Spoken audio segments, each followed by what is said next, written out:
나는 종종 한국인을 욕하지만 나는 그들의 문화 수출이 성공했다는 걸 인정해. 매일 한국인을 욕하면서 한국 노래를 듣고 한국 드라마를 본다.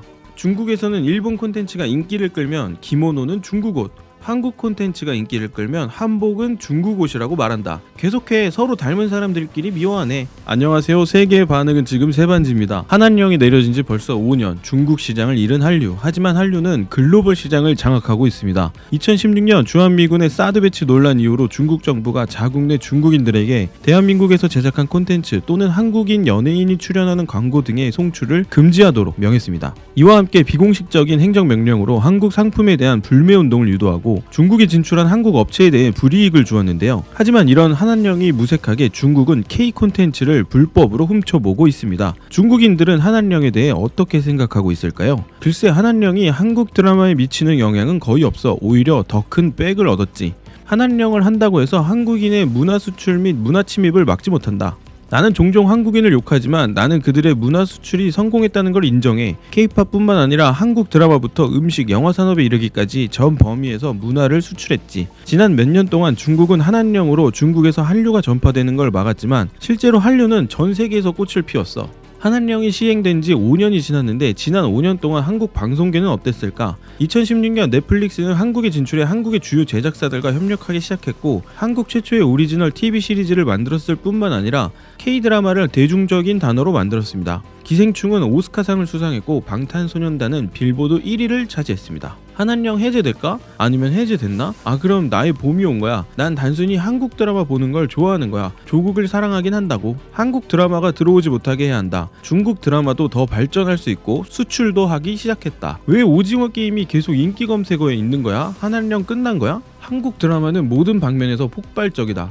국내 드라마는 제한적이다. 한한령을 하지 않으면 중국 드라마는 절대 발전할 수 없다. 매일 한국인을 욕하면서 한국 노래를 듣고 한국 드라마를 본다. 실제로 한한령 이후 K-팝 가수들의 중국 본토 공연은 길이 막혔지만 중국 팬들의 사랑은 끊어지지 않고 있습니다. 방탄소년단을 비롯해 블랙핑크, 엑소, 마마무, 후사 등은 중국의 수많은 팬을 보유하고 있으며 틱톡에서도 이들의 노래와 안무를 따라하는 챌린지가 이어지고 있습니다. 중국 영화관에서는 더는 한국 영화를 찾아보기 힘들게 되었습니다. 하지만 한국에서는 5년이라는 시간 동안 부산행, 강철비, 버닝 등의 대작이 탄생했고 기생충은 칸 황금종려상과 오스카상을 휩쓸었습니다. 이에 더해 한국은 넷플릭스와 협력해 시너지 효과를 내며 해외 시장에 진출해 한류 열풍을 일으키고 있습니다. 넷플릭스 서비스가 금지된 중국이지만 K 콘텐츠의 인기가 어마어마한데요. 특히 오징어 게임은 최근 중국 SNS, 웨이보 인기 검색어에 꾸준히 오르고 드라마 속에 등장했던 놀이를 따라하는 등 그 인기가 하늘을 치솟고 있습니다.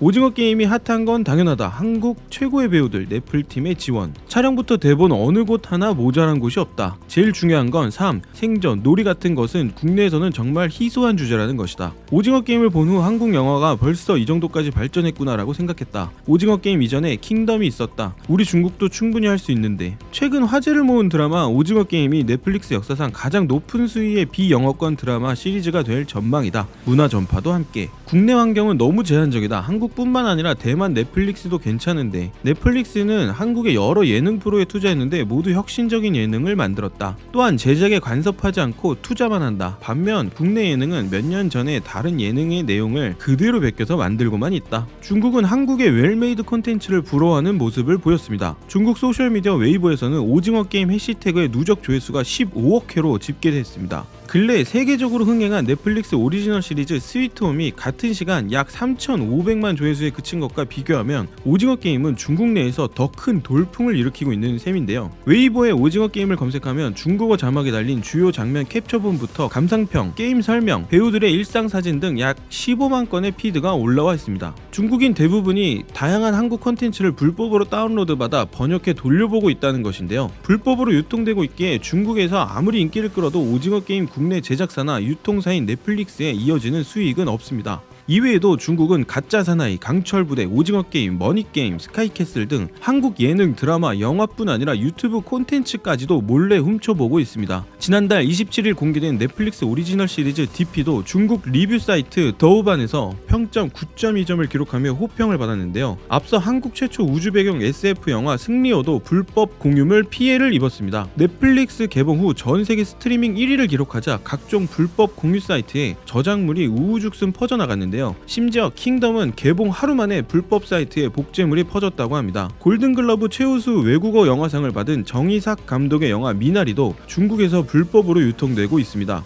또한 다시 보기 없이 실시간 이벤트로 기획된 나훈아 콘서트는 저작자와 협의 없이 중국 사이트에 유통되었습니다. 예능 포맷 뺏기기도 멈추지 않고 있습니다. 중국에서는 윤식당을 중찬팅, 전지적 참견 시점을 너와 나의 매니저로 바꿔치기에 방영하고 있다고 하는데요. 이러다가는 오징어 게임을 베낀 쭈꾸미 게임이 나올지도 모르겠네요. 중국 방송사나 스트리밍 사이트에서 한국 드라마를 동시에 방영하는 일은 사라졌지만 우회적인 방법으로 한국 드라마를 챙겨보는 중국 시청자들은 여전히 남아 있습니다. 심지어 불법으로 영상을 올리면서 수익 창출까지 하는 모습도 보이고 있습니다. 형님들 좀 더 완성도 높은 영상을 위해 좋아요와 이벤트에 참여해주세요. 도와주세요. 감사합니다. 한한령 이후 한국 스타와 콘텐츠가 중국 시장으로 가는 물리적인 길은 막혔지만 중국인들이 한국 문화와 콘텐츠에 공감하고 소통하는 것까지는 막을 수 없었던 것 같습니다. 한국 콘텐츠가 불법 유통에 멍든 가운데 우리나라에서는 적극적으로 대응해야 한다는 목소리가 커지고 있는데요. 자칫하면 성장하는 한국 콘텐츠의 수출과 경제적 가치 창출에 악영향을 미칠 수 있다는 우려의 목소리도 나오고 있습니다. 그렇다면 중국의 계속되는 불법적 만행 세계인들은 어떻게 생각하고 있을까요? 계속해 서로 닮은 사람들끼리 미워하네. 똥 묻은 개가 겨 묻은 개한테 뭐라고 하네. 일본도 한류 드라마나 K-팝 방송 송출을 중지하기 바란다. K-팝 아티스트의 일본 입국을 금지해야 한다. 뒷받침할 증거도 없는 날조를 전 세계에 퍼뜨리고 일본을 헐뜯으며 몇 번이고 사과와 배상을 요구하는 반일 사기 국가의 한류 콘텐츠를 일본도 금지시켰으면 합니다. 중국에서 한류 금지, 일본보다 더 철저하네요. 중국은 한국 드라마 베끼기를 그만해라. 중국 정부는 한국이 중국의 일부였다고 주장하며 역사를 왜곡하고 있다. 중국은 한국의 많은 콘텐츠를 비밀스럽게 중국 문화 공연에 추가하고 있다. 중국에서는 일본 콘텐츠가 인기를 끌면 기모노는 중국 옷, 한국 콘텐츠가 인기를 끌면 한복은 중국 옷이라고 말한다. 이러한 현상은 현대 중국인들의 질투와 열등감이다. 오히려 문화를 훔치는 것은 중국이다. 그들은 저작권 개념이 없다. 한국의 문화 콘텐츠들이 도둑맞고 있다. 중국은 한국의 연애 프로그램을 표절하는 것으로 악명이 높다. 불법적으로 지속해서 한국 콘텐츠를 훔쳐보고 있는 중국. 한편 KBS는 수년간 KBS 콘텐츠를 포함한 한류 콘텐츠를 온라인 앱을 통해 불법적으로 유통한 업체와 해당 불법 서비스 앱을 적발해 KBS 콘텐츠 무단 사용을 중지시키고 그동안 불법으로 사용한 콘텐츠에 대한 보상을 받기로 했다고 밝혔습니다. 조사 결과 그동안 불법 서비스 앱을 통해 KBS의 비밀의 남자, 여름아 부탁해 등 KBS의 인기 콘텐츠뿐만 아니라 다양한 한류 콘텐츠가 7억 회 이상 다운로드된 것으로 밝혀졌는데요. 한국 저작권 보호원 역시 주요 불법 유통 국가인 중국, 필리핀, 태국에 해외 사무소를 설립해 대응하고 있습니다. CJ ENM은 한국 저작권 보호원과 협력해 불법 유통 사례 적발 및 삭제 조치에 나서고 있습니다. 넷플릭스, 웨이보, 왓챠의 경우 별도 사설 모니터링 업체를 동원해 자체적으로 대응하고 있는 것으로 알려졌습니다. 계속되는 불법 유통과 중국의 만행을 막기 위해 앞으로도 꾸준히 불법 업체를 적발하고 K 콘텐츠를 지켜나가는 노력이 필요할 것 같습니다. 오늘의 반응이 재밌었다면 구독, 좋아요, 알림 설정까지 부탁드립니다. 감사합니다.